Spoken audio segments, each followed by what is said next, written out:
So yan, nadaanan na po namin ang kilometer 9. Ibig sabihin, malapit na kami sa kilometer 10.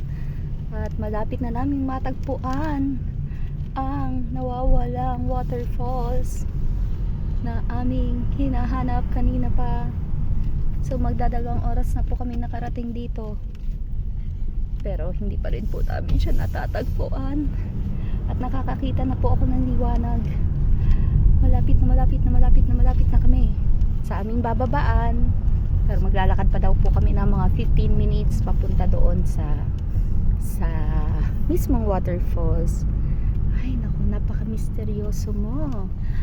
Cascata de la Froda. Yun po yung pangalan ng waterfalls na pupuntahan namin.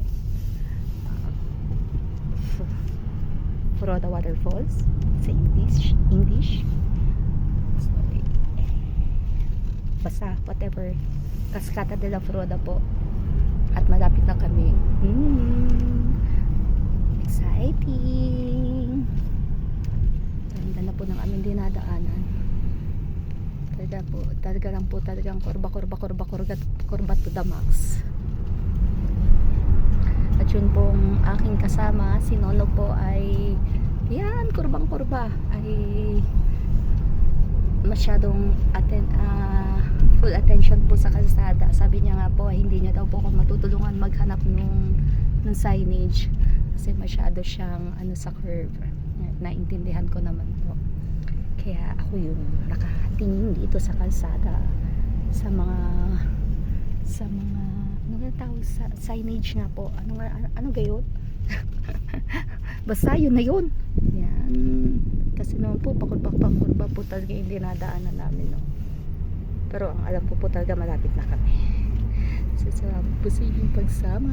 Excited na po na at gusto ko na po magloblob doon sa waterfalls.